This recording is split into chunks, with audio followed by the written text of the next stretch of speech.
Yesaya pasalnya yang ke-9. Sebab seorang anak telah lahir untuk kita, seorang putra telah diberikan untuk kita. Lambang pemerintahan ada di atas bahunya.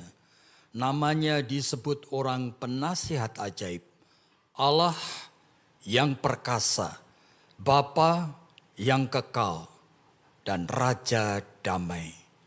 Besar kuasanya dan damai sejahtera tidak akan berkesudahan di atas tahta Daud dan di dalam kerajaannya.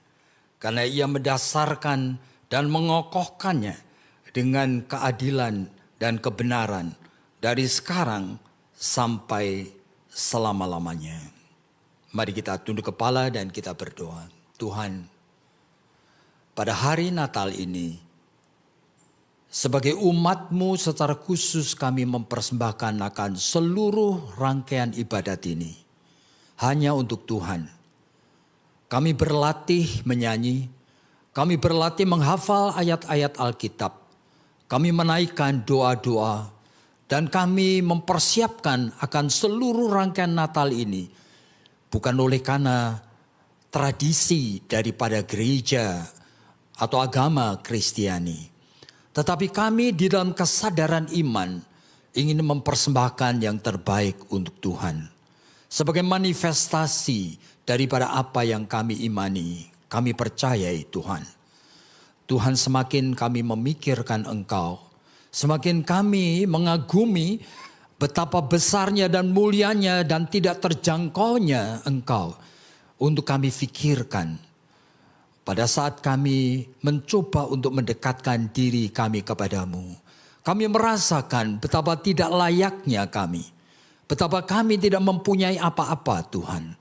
Yang kami bisa pakai untuk membuat kami mempunyai alasan untuk bisa diterima di hadapan-Mu. Tuhan, siapakah sebetulnya kami ini? Dan siapakah Engkau Allah yang ajaib? Yang mata jasmani kami tidak pernah melihat. Tetapi kami percaya dan kami belajar mengasihi. Tuhan, saat ini di samping ada ratusan aspek yang Alkitab itu saksikan. Kami secara khusus ingin memikirkan mengenai apa yang Engkau sebut. Melalui nabi-nabi, bahkan melalui malaikat-malaikat. Bahwa Engkau adalah Dia yang datang sebagai Raja. Tuhan, terima kasih untuk kesempatan ini. Tolong kami. Oleh karena hanya di dalam nama Tuhan Yesus Kristus yang kelahirannya sedang kami rayakan dan kami peringati ini. Kami sudah berdoa. Amin. Jadi tema khotbah kali ini adalah The Promised King. Nah, kalau kita melihat dari Yesaya pasal yang ke-9, saudara, itu mungkin baik kalau ditambahkan dengan istilah peace. Oleh karena istilah yang dipakai di sana, nama daripada anak itu disebutkan ada 4 hal.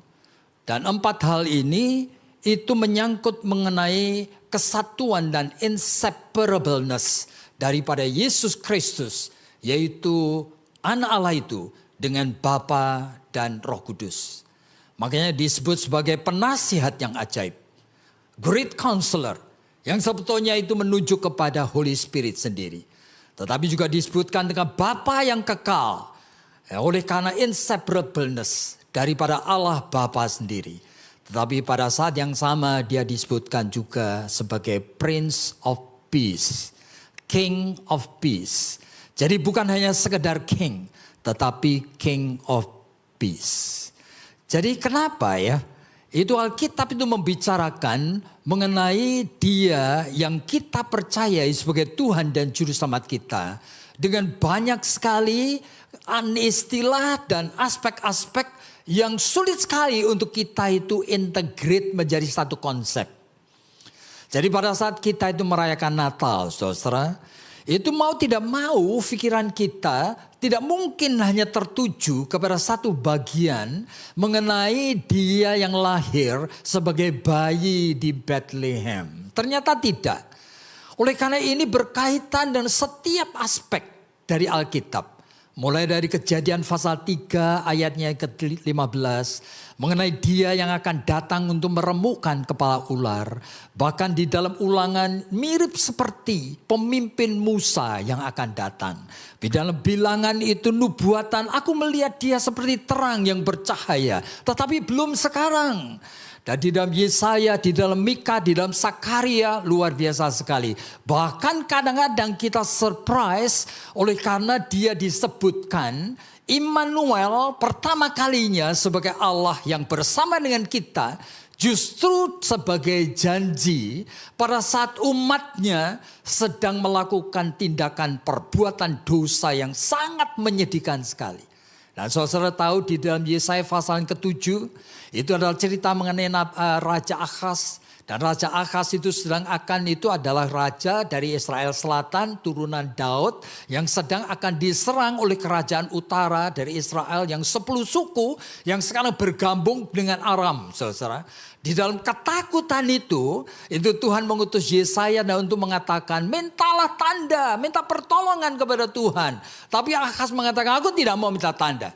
Tetapi yang dilakukan Ahaz justru dia memakai pikirannya sendiri.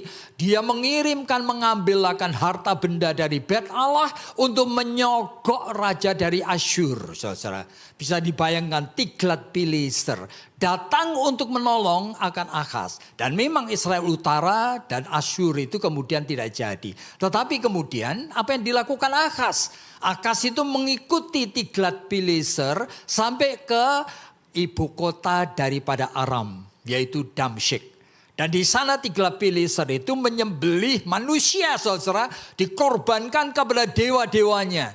Dan Ahaz melihat itu justru terpesona. Dan akhirnya memanggil seorang imam dari Yerusalem untuk mengukur akan mezbah yang dipakai untuk mempersembahkan hal yang tidak baik itu kepada Baal. Dan dia mengatakan, aku nanti kalau kembali ke Yerusalem jangan lupa bahwa mezbah seperti ini harus sudah siap.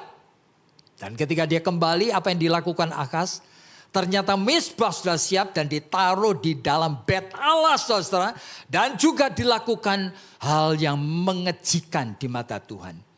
Mempersembahkan anak-anak manusia. Bisa dibayangkan di dalam kondisi kepada turunan Daud yang seperti ini. Ya kan? Yesaya pasal 7 mengatakan, meskipun engkau tidak mau meminta tanda, tetapi aku akan tetap memberikan tanda. Akan datang, akan lahir seorang bayi laki-laki dari seorang gadis. Dan anak itu disebut Immanuel, yaitu Allah bersama dengan kita. Saudara, Natal itu jangan kita membayangkan fokus di dalam satu aspek dari Alkitab. Nanti di dalam Yesaya, Yohanes pasal 1, di dalam Kolose pasal pertama, di dalam Wahyu pasal pertama, kita itu berkenalan dengan aspek-aspek yang harus kita fahami. Bahwa Yesus yang bayi yang lahir ini, itu adalah dia, yaitu anak Allah sendiri.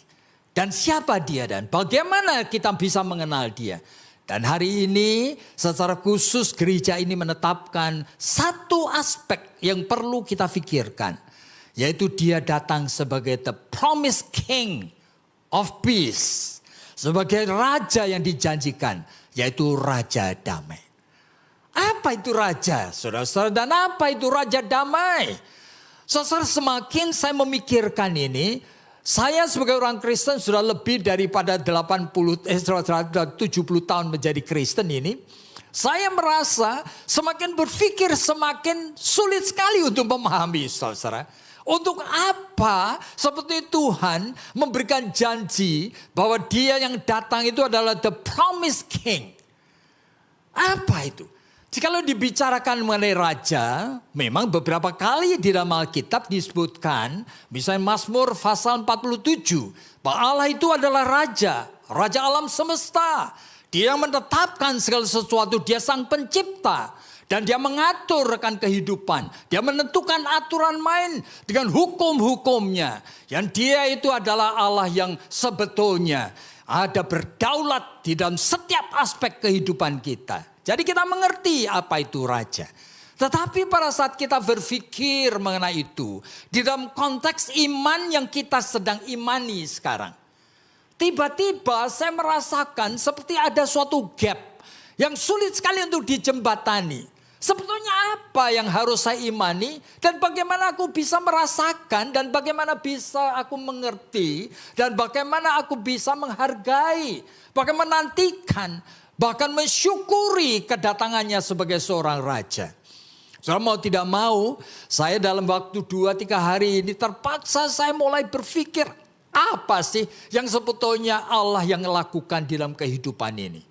Saudara kalau kita mau lihat di dalam sejarah dari kehidupan umat manusia dan kita bicara mengenai sejarah keselamatan itu sendiri, maka kita akan tahu bahwa manusia diciptakan sebagai peta dan gambar Allah. Tetapi saudara jangan salah mengerti. Jadi jangan saudara cuma berpikir fenomenologikal seolah-olah manusia itu jatuh di dalam dosa oleh karena makan buah yang terlarang. Tetapi saudara coba fahami bahwa Allah yang menciptakan manusia sebagai peta dan gambar Allah adalah Allah menciptakan makhluk mirip dengan dirinya sendiri.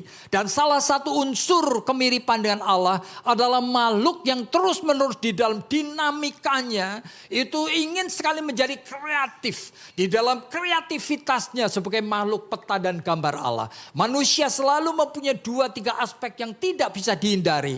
Yaitu apa? Curiosity, keinginan tahu dan keinginan nyoba. Dan kalau keinginan dan tahu dan keinginan nyoba itu ditujukan kepada Allah, maka dia akan menghasilkan pertanyaan-pertanyaan yang akibatnya Allah menghadirkan bijaksana yang lebih, menghadirkan creativity yang lebih daripada image of God ini. Tetapi pertanyaan seperti ini sekarang diajukan bukan kepada Allah, diajukan sebagai pertanyaan kepada diri sendiri. Dan entah kenapa di dalam Kejadian pasal 3. Pertanyaan itu muncul. Curiosity dan keinginan nyoba pada saat mereka berada dekat sekali dengan pohon yang memang dilarang itu. Jadi suatu koeksiden yang aneh sekali saudara. Dan iblis pada saat itu ikut campur sehingga pertanyaan yang seharusnya creativity, curiosity dan keingin mencoba diajukan kepada Allah sekarang menghasilkan suatu disaster, yaitu kejatuhan manusia dalam dosa. Oleh karena yang menyuntikkan jawabannya sebetulnya iblis, dan manusia itu ternyata meresponinya. Dan inilah yang dinamakan realita, bahwa apa yang Allah itu sudah ciptakan sudah tidak lagi menjadi seperti apa yang seharusnya. Semuanya menjadi rusak. Hubungan Allah dengan manusia, hubungan manusia dengan sesama, hubungan manusia dengan ciptaan, hubungan manusia dengan dirinya sendiri. Saudara kita berada di COVID-19 ini. Saudara bayangkan ya, semua yang tadinya diciptakan sebagai raja damai itu selalu menciptakan harmonis antara manusia dan Allah, antara manusia dengan sesama, antara sesama dengan ciptaan, antara Allah dengan ciptaan. Semuanya itu harmonis. Tapi sekarang itu menjadi rusak, saudara. Nah, saya hanya ingin sedikit aja menyinggung mengenai COVID-19. Ini apa sebetulnya? Ini bukan binatang, bukan bakteria, bukan fungi, dan bukan protozoa, tetapi ini molekul. Nah, molekul itu benda, dan molekul itu benda terkecil, dan di dalam molekul ada proton, ada neutron, semuanya benda yang bergerak dan berputar-putar, saudara-saudara. Jadi oleh karena kejatuhan, selalu ada possibility ini terjadi kesalahan putaran. Ada suatu unsur mutasi yang tidak selalu bisa dijelaskan, saudara. Sehingga sekarang terjadilah COVID-19 yang mengakibatkan efeknya kepada molekul-molekul yang berkaitan dengan pernafasan manusia. Dan manusia akan menghadapi kematian. Dan ini sesuatu realita. Bahwa realita akibat dari dosa. Semuanya sudah menjadi rusak. Dan Allah itu adalah Allah yang penuh dengan kasih. Dan dia itu sebetulnya bisa menciptakan ulang akan dunia yang sudah rusak ini. Tetapi Allah di dalam wisdomnya, dia tidak begitu. Ternyata dia itu memilih suatu jalan yang tersulit. Yaitu apa? Oleh karena demikian besar kasih Allah kepada dunia ini sehingga diberikannya anaknya yang tunggal. Dan sekali lagi ini misteri yang harus kita fahami oleh karena Allah tidak pernah punya anak. Allah itu Allah yang tunggal. Sehingga kalau disebut sebagai anak itu hanya istilah. Istilah oleh karena sebetulnya disebutkan anak karena the firstborn out of God. Yang pertama kali keluar dari diri Allah. Yaitu apa? Pada saat sebelum dunia dijadikan, Allah berfirman. Jadi yang pertama kali keluar, the firstborn out of God. Pertama kali diperanakan adalah pada saat dia berfirman.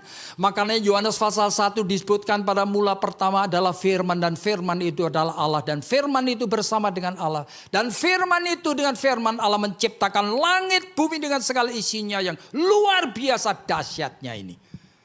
Dan firman itulah, kuasa Allah itulah yang sekarang itu berinkarnasi. Yang disebut sebagai anak Allah yang diutus. Supaya apa? Supaya firman itu menjadi manusia dan menggantikan kita ini. Menerimakan hukuman akibat dosa yang sudah dilakukannya. Supaya Allah itu bisa memperdamaikan. Di dalam Kolose pasal yang pertama, semua ciptaan ini termasuk manusia itu dengan dirinya lagi. Saudara, ketika saya itu masih ada di sekolah minggu, saya ingat salah seorang guru saya itu menceritakan, mau membayangkan kasih Allah. Lalu dia cerita ada seorang raja. Lalu raja yang lagi duduk di tahtanya. Tiba-tiba dia melihat ada seekor burung kecil yang terbang masuk dengan gelepar dan ketakutan. Masuk di dalam ruangan istana yang besar itu. Dia terbang ke sana kemari dan tidak tahu mau hidup di mana. Tahu-tahu dari jauh raja itu melihat dari jendela masuklah seekor elang yang besar sekali dengan mata melotot itu. Dan mengatakan, di mana itu burung mangsaku itu. Kemudian burung kecil itu lari sana dan akhirnya hinggap di tangannya sang raja. Lalu elang itu mengatakan, itu adalah mangsaku. Berikan kepadaku, itu hakku, hak makanku hari ini.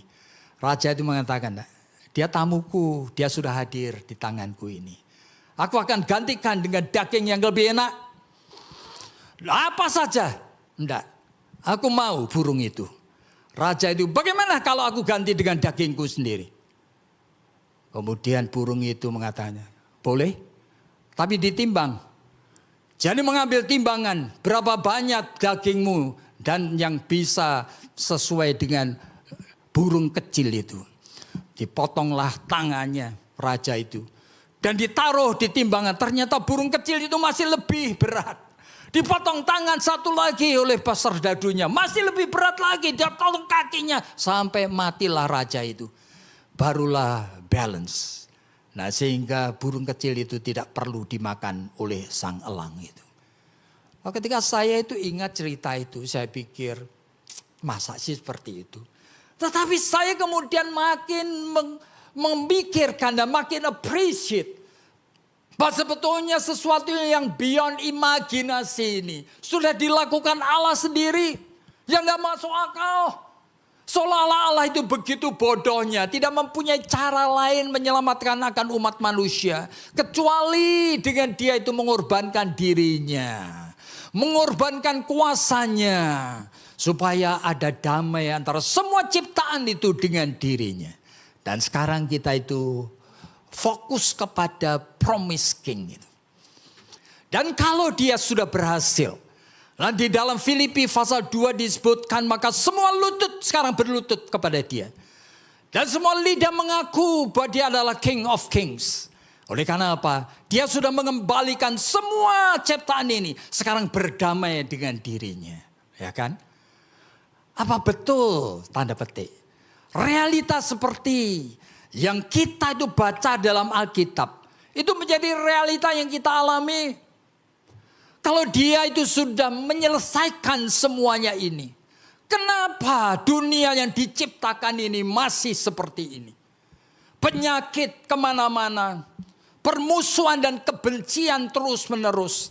Bahkan manusia sulit sekali berdamai dengan dirinya sendiri. Di antara orang-orang percaya pun sedikit sekali yang betul-betul itu memperkenan akan Allah. Dunia adalah dunia yang kita melihat itu masih penuh dengan kebobrokan dan kerusakan ini. Lalu pertanyaan kita muncul ini. Lalu apa itu artinya? Jika kita mempercayai bahwa dia datang sebagai the promised King of Peace. Jika realitanya Dunia ini masih seperti ini. Meskipun di dalam iman, Alkitab mengatakan, bahkan Abraham Kuyper sendiri mengatakan tidak ada 1 inch daripada seluruh jagat ciptaan ini yang bukan milik Tuhan. Dalam 1 Korintus pasal yang ke-6, semuanya sudah menjadi milik Tuhan. Kembali berada di bawah naungan pemerintahan Sang Raja Damai ini. Tetapi realitanya seperti ini. Lalu bagaimana kita menjelaskannya?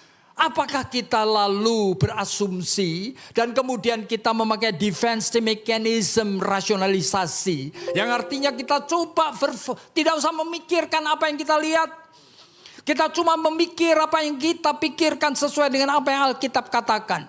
Realitanya bahwa semuanya sudah diperdamaikan dengan Allah. Oleh karena apa yang Yesus lakukan sudah sempurna. Tetapi kita tidak bisa membodohi diri kita sendiri. Terus menurut pertanyaan itu muncul. Sebetulnya apa ini?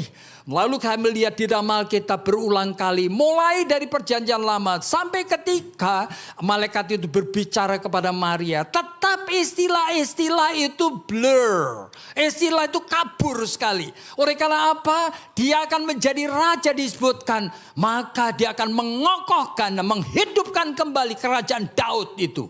Dan dia akan memimpin seluruh umat Yakub itu. Wah, jadi apa ini? Makanya tidak heran jikalau Maria itu sendiri sebagai ibu yang mengandungkan Yesus salah mengerti. Oleh karena apa? Dia yang mengalami sesuatu yang so miraculous, yang ajaib itu. Ternyata realitanya dia melihat Yesus itu biasa saja. Tidak seperti bayi yang ajaib. Tidak ada tanda-tanda yang istimewa. Biasa saja. Dan heran sekali saudara, baru muncul keheranan itu pada usia 12 tahun. Itu pun Yesus itu sikapnya terhadap dia aneh sekali.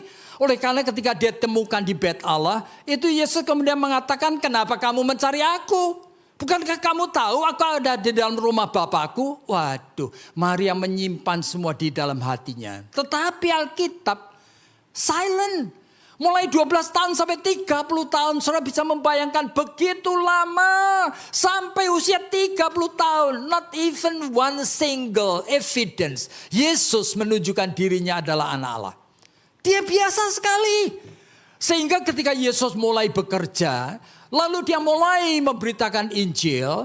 Lalu Injil yang diberitakan itu dirasakan attacking, menyerang akan semua ajaran Musa dari Taurat dan kitab nabi-nabi. Sehingga semua mengatakan kamu merombak hukum Taurat. Yaitu kecuali kamu itu sakit jiwa atau kerasukan. Iya, dari mulut ke mulut semua orang begitu. Dan di dalam Markus pasal 3 itu disebutkan Yesus, ibu Yesus, Maria. Dan saudara-saudara Yesus ingin menjemput Yesus karena mendengar Yesus sudah sakit jiwa. Ada di dalam Alkitab. Sudah tidak waras. Lalu ngapain? Orang membisikkan ke telinga Yesus. Tuhan itu ibumu dan saudaramu ada di luar. Lalu Yesus mengatakan apa? Siapa itu ibuku? Siapa itu saudara-saudaraku? Yesus tidak pernah memanggil Maria itu meter atau ibu. Dia selalu menyebut Maria itu gunai, wanita. Aneh sekali saudara. Dan saat itu dia kemudian mengatakan apa? Ini ibuku, menunjuk semua wanita yang ada di sana. Semua orang yang menurut kehendak Bapakku adalah ibuku. Ini saudara-saudaraku. Semua orang yang mematuhi firman Tuhan adalah saudaraku. Jadi dengan kata lain, Yesus mau mengatakan apa? Dan saudara bisa membayangkan. Jadi Maria itu selalu pikirannya meskipun tanda petik. Malaikat sudah berulang kali mengatakan hal-hal yang luar biasa. Dari mulut nabi-nabi. Tetapi oleh karena dikatakan kerajaan Daud. Dia pikirannya adalah mirip seperti semua orang Israel. Yaitu ngapain? Yaitu nanti Daud kerajaannya akan rebuild. Dan Israel akan jaya lagi seperti dulu. Makanya saudara Yesus pun berkali-kali mengatakan kepada Yesus. Ini sudah saatnya. Kamu tunjukkan dirimu. Nah, jadi saudara ini yang ada di dalam Alkitab. Lalu bagaimana kita bisa memahami? Jikalau orang-orang seperti Maria dan sebagainya pun selalu masih salah mengerti. Baru mungkin pada masa-masa terakhir dalam hidup Yesus di atas salib. Baru dia itu mengerti siapa sebetulnya anak yang dikandungnya. Apalagi kita. Jadi apa ini? Saudara, bagaimana kita memahami the promised king of peace ini? Jikalau itu bukan ternyata raja yang nanti rebuild dan membuat jaya kerajaan Israel. Lalu apa? Apa gunanya dan maknanya apa? Ternyata di dalam Yohanes pasal yang ke-18. Ketika Yesus berhadapan dengan Pilatus, Pilatus mengatakan, apa engkau itu raja? Lalu Yesus mengatakan, kamu mengatakan dari mulutmu sendiri, dari hatimu atau orang lain yang ngomong sama kamu? Aku raja. Tapi bukan raja dunia. Kerajaanku bukan seperti yang kamu lihat ini. Bukan kerajaan dunia. Berarti kerajaan yang Yesus katakan ini adalah spiritual kingdom. Jadi dia datang sudah membereskan semuanya. Tetapi ini adalah masalah spiritual. Jadi jikalau kita pada Natal ini ingin memperingati dia sebagai the promised king. Pikiran kita jangan berpikir dengan pikiran-pikiran seperti orang liberal gitu ya. Harvey Cox yang liberal misalnya tokoh. Atau orang-orang karismatik yang salah mengerti. Seolah-olah betul Yesus itu akan menghadirkan mirip seperti surga. Yaitu damai, sukacita, kemurahan, kelimpahan. Sehingga ada teologi yang namanya prosperity gospel. Yang bahkan orang liberal itu pun akui. Ada damai. Damai yang sesungguhnya. Yang harus diupayakan hadir sebagai kerajaan surga yang hadir di bumi ini. Tetapi Alkitab mengatakan kerajaanku bukan dari dunia. Ini adalah spiritual matter. Oleh sebab itu di dalam Alkitab disebutkan setiap kali bicara mengenai kerajaan. Aneh sekali. Hanya disebutkan suatu tanda-tanda yang sedikit-sedikit seperti gemerlapan lampu yang kecil itu. Di dalam Matius pasal 13 disebut kerajaan surga. Itu seperti benih yang kecil. Biji sesawi yang kecil. Yang unnoticeable. Yang tidak kelihatan. Tetapi ketika jatuh ke tanah, someday dia akan tumbuh menjadi pohon yang besar. Dan burung-burung akan hinggap di sana. Kerajaan Allah. Itu seperti harta karun. Nah, yang ditemukan orang. But siapa yang menemukan itu? Untuk memilikinya dia harus menjual segala hartanya. Supaya membeli tanah itu untuk memilikinya. Hal kerajaan surga. Itu seperti yeast. Atau seperti apa? Seperti ragi. Yang ditaburkan. Dan kemudian itu akan melar. Dan menjadi roti itu. Nah seperti itu. Mengubahkan. Ya kerajaan itu. Itu mirip seperti jaring. Waduh, jadi apa itu? Yang bisa dipakai untuk menangkap ikan. Ini aneh sekali. Jadi hanya disebutkan suatu hal seperti itu. Sehingga pada saat saya sebagai orang Kristen gitu ya. Kemudian mencoba untuk menghayati. Supaya mensyukuri kalimat ini. Bahwa dia datang sebagai Prince and King of Peace. Pikiran saya itu kemana? Saya mulai pikir. Jadi apa itu sebetulnya? Kerajaan yang dia sedang bangun. Yang spiritual ini. Yang tanda-tandanya itu tidak noticeable. Yang tanda-tandanya tidak dikenali. Seperti benih yang kecil itu. Nah kemudian saya mulai melihat di dalam Alkitab itu. Aduh. Saya jadi khawatir sedikit saudara. Oleh karena apa? Oleh karena Yohanes pasal yang pertama disebutkan. Terang itu datang kepada dunia dan dunia itu tidak mengenalinya. Lalu dia datang kepada milik kepunyaannya. Dan milik kepunyaannya tidak menyambut dia. Bayangin aja. Dia datang kepada milik kepunyaannya. Dan milik kepunyaannya tidak menerimanya. Lalu baru ada ayat 12 yang mengatakan. Tetapi di antara mereka itu. Ada yang menerimanya.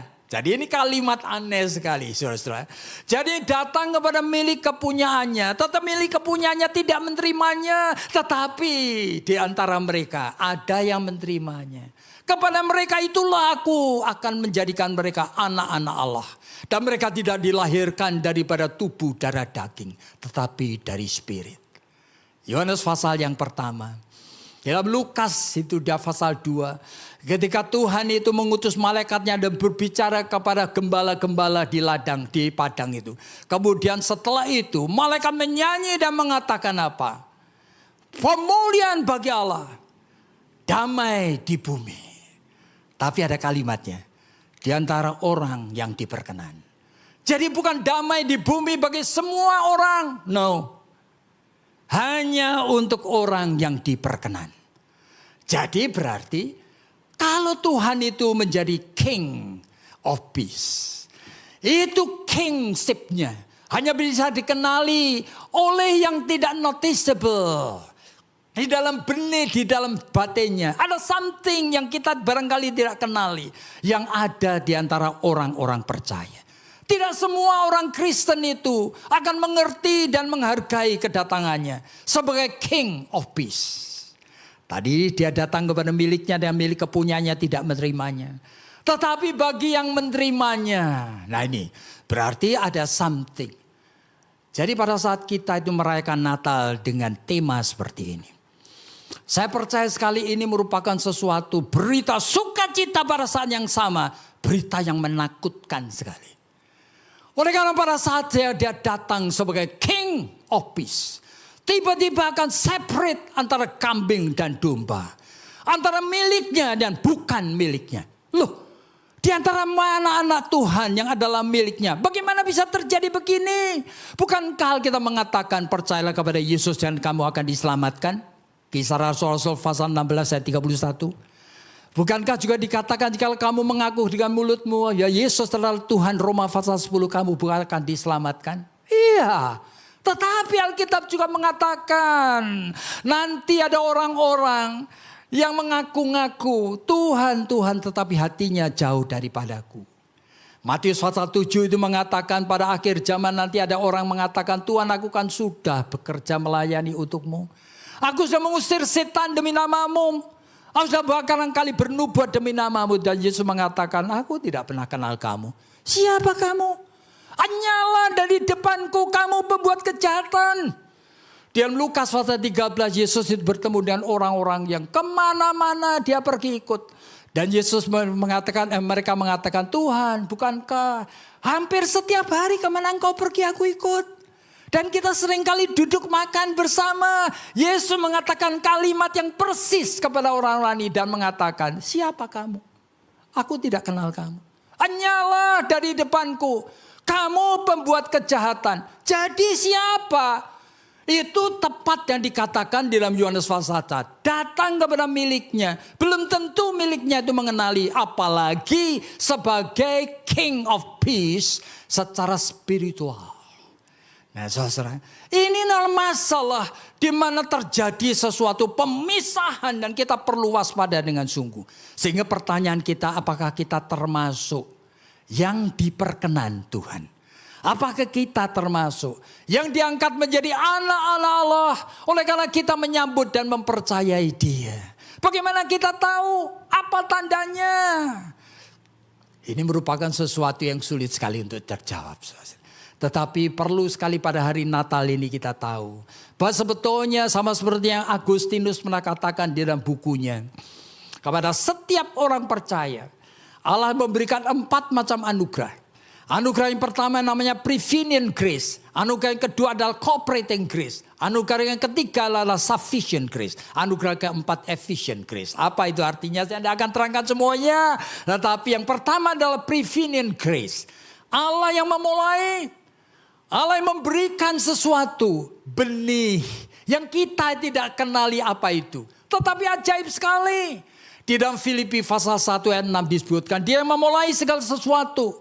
Jikalau engkau betul adalah anak Allah yang bakalan meresponi akan panggilan dari Tuhan. Pasti ada prevenient grace.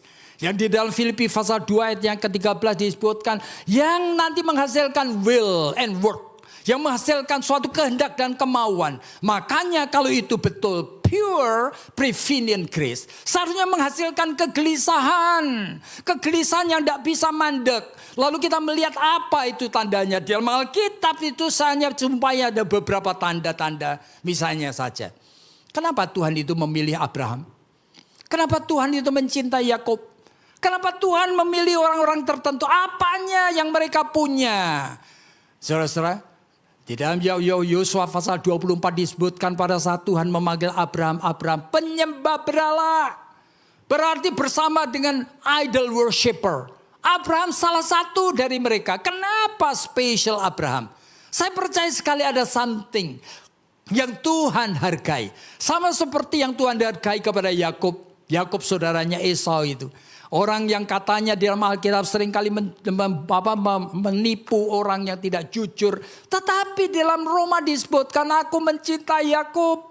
Aku membenci Esau. Lalu apa itu yang dicintai dari Yakub? Oleh karena apa? Oleh karena pribadi yang banyak kelemahan ini ternyata adalah pribadi yang punya spiritual sensitivity. Yang gelisah jiwanya pada saat dia mendengar papanya mendapatkan perintah dari Tuhan untuk memberikan berkat melalui hak kesulungan. Dia pengen sekali, meskipun hak kesulungan itu tidak ada apa-apanya, saudara. Ini tidak berarti kekayaan atau harta benda. Tetapi dia pengen sekali, sehingga mati-matian dia inginkan berkat yang Tuhan janjikan itu. Sehingga dengan tipuan-tipuan dia akhirnya mendapatkan. Dan Tuhan mengatakan, I love Jacob. Aku mencintai Yakub. Oleh karena dia punya something yang saya harap saudara itu mengerti. Yang Soren Kierkegaard sebut sebagai angst. Itu kegelisahan rohani yang tidak bisa dimatikan, saudara. Di dalam Kisah Rasul-Rasul pasal yang ke-17. Pada suatu hari Rasul-Rasul Paulus itu pergi ke Athena. Dan dia melihat betapa banyaknya orang penyembah berhala. Tetapi Paulus itu heran. Oleh karena melihat ada satu orang yang ada berhalanya, tetapi ada tulisan di sana. Kepada Allah yang aku belum kenal. Aneh sekali. Lalu Paulus itu tahu sekali bahwa di dalam diri orang ini, dia ingin sekali sebetulnya menyembah Allah yang sungguh-sungguh. Dan bukan sekedar berhala-berhala ini. Yang semuanya palsu. Cuma aku belum tahu. Aku mencari dia yang belum ketemu. Dan Paulus itu kemudian mengatakan, hari ini aku datang untuk memberitakan dia yang kamu cari itu. Jadi ada something, saudara, yang saudara perlu notice dalam dirimu. Jikalau saudara adalah orang-orang yang termasuk yang diperkenan Allah. Pasti ada benih seperti biji sesawi yang unnoticeable. Yang orang lain mungkin tidak lihat. Mungkin saudara sendiri tidak kenali. Tapi saudara tahu, saudara punya kegelisahan untuk mengenal dia. Untuk mengasihi dia. Yang tidak bisa dimatikan. Dan saudara diam-diam itu kadang-kadang tengah malam berseru, Tuhan kalau engkau betul ada, beri supaya aku mengenal engkau. Dan saudara-saudara tidak ada yang suruh. Saudara-saudara kadang-kadang juga merenungkan firman Tuhan dan mencatat. Merenungkan lagi, mencatat lagi, merenungkan lagi. Dan ingin tahu Tuhan sebetulnya firman-Mu itu apa sih. Nah, orang-orang yang seperti ini. Yang kepada mereka yang seperti ini. Disebutkan dia datang sebagai raja. Kenapa? Oleh karena yang seperti inilah yang memungkinkan akan terjadi yang namanya anugerah kedua diberikan, yaitu cooperating grace. Saudara, saya pernah khotbah di gereja ini mengenai Efesus pasal 2 ayatnya yang ke-8. Di dalam surat tersebut Paulus mengatakan kalimat yang menarik sekali, yaitu Efesus pasal 2 ayat yang ke-8. Paulus mengatakan, karena kasih karunia kamu diselamatkan, tapi tidak titik. Oleh karena kasih karunia kamu diselamatkan oleh iman. Aneh sekali. Saudara, saya membaca itu sampai berbulan-bulan. Tidak ngerti, saudara. Jadi keselamatan saya sebagai orang reform saya percaya. Karena kasih karunia, anugerah, grace, prevenient grace. Dia yang memulai. Masa lalu saya tidak selamat? Apa itu tidak cukup? Kenapa masih disebutkan? Oleh iman. Karena kasih karunia kamu diselamatkan. Oleh iman. Iya, oleh karena Paulus tahu. Kasih karunia, kelahiran baru, percaya kepada Tuhan, prevenient grace, itu unnoticeable. Kita tidak bisa notice, kita tidak tahu hadirnya di mana dan bagaimana, apa buktinya, saya tidak tahu. Tidak ada orang tahu dirinya sudah dilahirkan baru. Makanya Allah memberikan anugerah kedua. Anugerah kedua adalah iman. Dengan iman itu manusia itu boleh belajar memakai sarana tertentu untuk bisa mempunyai pengalaman dengan keselamatan yang dianugerahkan tadi.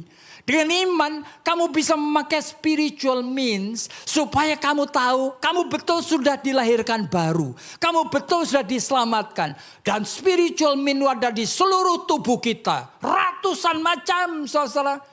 Pada saat saudara mendengarkan khotbah, spiritual means antara lain, saudara fokus. Pakai otakmu fokus. Begitu you tidak fokus, firman akan lewat. Jikalau kamu ikut kebaktian, tetapi kamu tidak memberikan hatimu, itu akan meskipun menyanyi, Tuhan itu akan lewat. Saudara tidak mempunyai pengalaman dengan Tuhan sama sekali. Tapi pada saat saudara memberikan hatimu seperti pemazmur yang mengatakan, hai jiwaku, pujilah Tuhan. Muliakanlah namanya yang kudus. Mendidik jiwa kita. Dan untuk beberapa menit kita memberikan hati untuk Tuhan. Saudara, dari mulutmu akan menyanyikan new song. Bukan sekedar nyanyian, tapi nyanyian yang diurapi Roh Kudus. Nah, saat itu terjadi momentum pertemuan antara saudara dengan Tuhan. Barangkali cuma 5 menit, tapi saudara mengalami betul saudara bukan sembarang orang Kristen. Saudara adalah orang yang sudah diselamatkan. Dalam Alkitab itu dikatakan, jikalau kamu tidak menjadi seperti anak kecil ini, kamu tidak akan masuk ke dalam kerajaan surga. Menjadi childlike, bagaimana mungkin? Bisa, pasti bisa. Saudara, Daud di dalam Mazmur pasal 131 itu tahu itu. Sehingga dia mengatakan jiwanya yang seringkali sombong, pikirannya kemana-mana. Lalu dia mengatakan, oh Tuhan, aku tidak mau berpikir tinggi-tinggi. Sehingga menjadi arogan. Aku tidak mau berpikir yang besar-besar. Aku hanya ingin menjadi seperti anak kecil yang baru disapih. Duduk di dekat mamahnya. Barangkali memegangin baju mamahnya. Daud ngerti itu. Pada saat dia seperti itu terjadi suatu encountering dengan Tuhan. Sehingga dia itu bisa mengalami kehadirannya. Jadi saudara, di dalam tubuh darah daging kita ini penuh dengan spiritual means yang saudara bisa pakai. Iman itu memakai itu. Pada saat memakai itu, saudara akan mengalami keselamatan itu real. Dan pada saat keselamatan menjadi real, maka saudara mulai mengerti apa yang saudara itu terima dari King of Peace yang sedang berkarya dalam hidupmu. Barangkali Tuhan inginkan supaya kamu membuat peace itu hadir di dalam rumah tangga orang tuamu. Barangkali membuat peace itu hadir dalam wujud keadilan, barangkali di dalam pengorbanan diri, barangkali dalam bentuk pelayanan. Kita tidak tahu. Tapi yang mengatur, yang memerintah semuanya adalah King itu. Dan kita perlu waspada. Peace yang dia itu berikan is different daripada imajinasi kita. Yohanes pasal yang ke-14 disebutkan damai yang aku berikan kepadamu. Tidak sama dengan damai yang dunia berikan kepadamu. Aneh sekali. Jadi jangan lalu membayang-bayangkan. Karena damai yang Tuhan berikan is lain.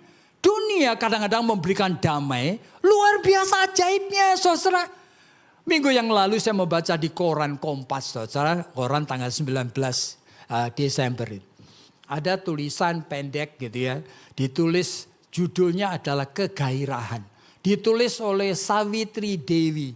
Itu adalah dosen filsafat dari Universitas Indonesia.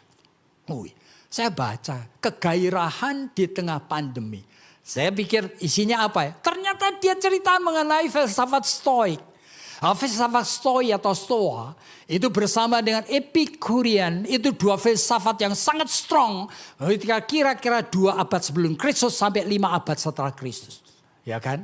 Tetapi yang diceritakan sini adalah Stoik. Stoik ini suatu filsafat yang didirikan oleh Zeno. Dan kemudian itu beberapa ahli filsufnya itu antara lain Seneca dan sebagainya. Itu diceritakan sangat menarik sekali oleh Savitri ini. Oleh karena dia dosen filsafat dan dia mengatakan, you tahu.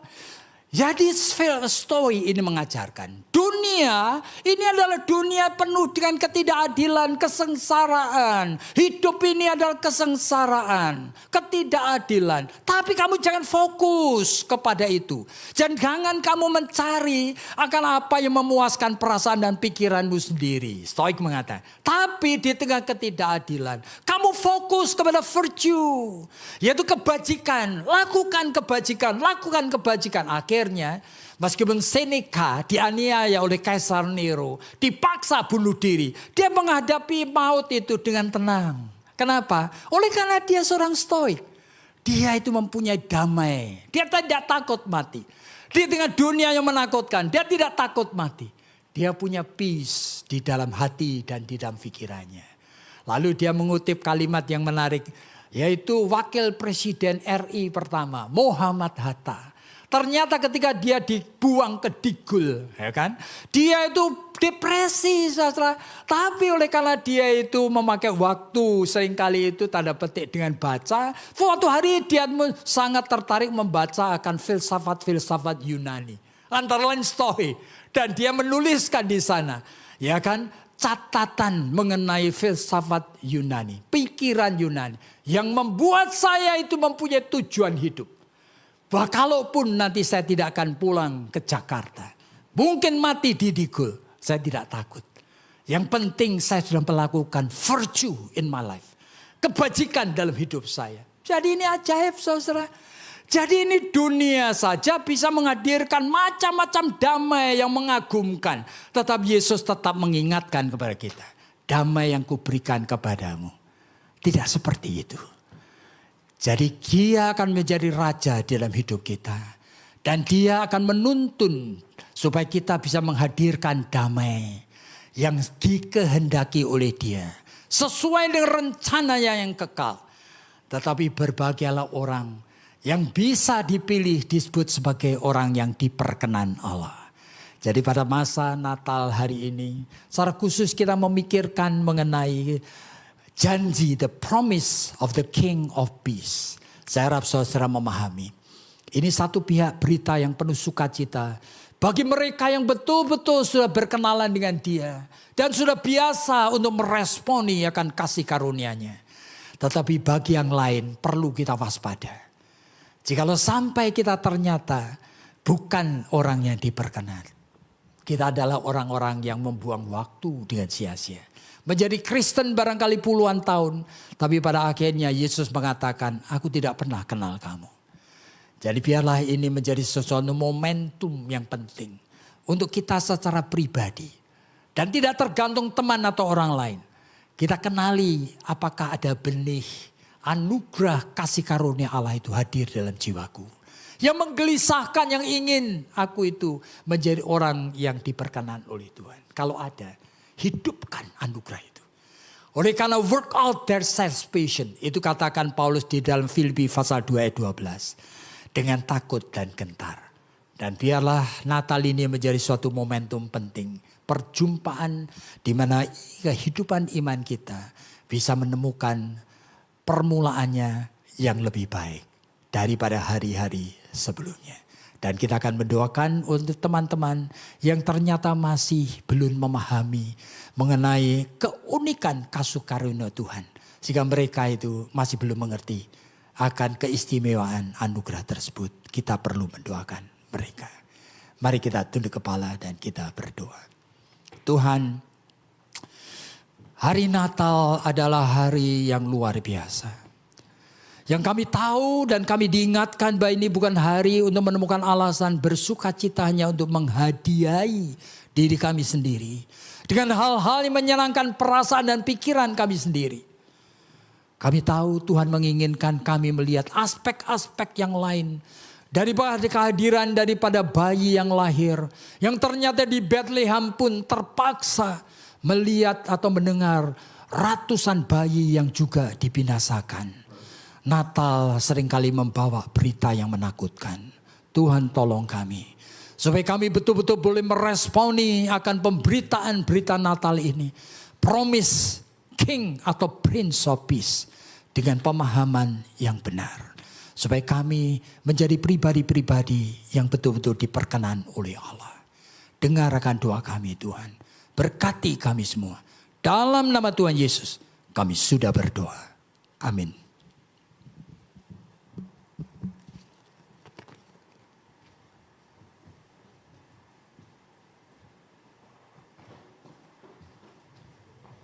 Mari jemaat semua kita persiapkan lilin kita masing-masing.